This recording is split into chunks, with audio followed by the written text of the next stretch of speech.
चहा करून झाल्यानंतर उरणारी चहापत्ती ही झाडांसाठी एक टॉनिकचं काम करते. यामध्ये nitrogen, potassium, phosphorus, tannic acid असे वेगवेगळे पोषक घटक असतात.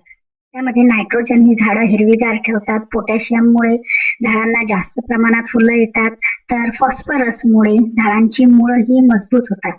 टॅनिक ऍसिड ही मातीचा दर्जा चांगला करते, माती सुपीक बनवते. त्याचबरोबर मातीमध्ये असणाऱ्या गांडुळांना हे अतिप्रिय असं खाद्य आहे. चहा पावडर ही तुम्ही धुवून किंवा सुकवून अशी पण झाडांना टाकू शकता किंवा डायरेक्ट चहा गाळल्यानंतर त्यामध्ये पाणी टाकून अशी झाडांना टाकू शकता. पण वारंवार न टाकता आठवड्यातनं 2 वेळा ही टाकायची. जास्त वेळा टाकल्यामुळे झाडांना बुरशी लागू शकते. चहा करून झाल्यानंतर उरणारी चहापत्ती ही झाडांसाठी एक टॉनिकचं काम करते. यामध्ये nitrogen, potassium, phosphorus, tannic acid असे वेगवेगळे पोषक घटक असतात.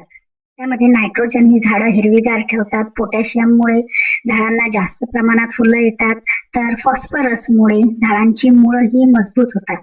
टॅनिक ऍसिड ही मातीचा दर्जा चांगला करते, माती सुपीक बनवते. त्याचबरोबर मातीमध्ये असणाऱ्या गांडुळांना हे अतिप्रिय असं खाद्य आहे. चहा पावडर ही तुम्ही धुवून किंवा सुकवून अशी पण झाडांना टाकू शकता किंवा डायरेक्ट चहा गाळल्यानंतर त्यामध्ये पाणी टाकून अशी झाडांना टाकू शकता. पण वारंवार न टाकता आठवड्यातनं 2 वेळा ही टाकायची. जास्त वेळा टाकल्यामुळे झाडांना बुरशी लागू शकते.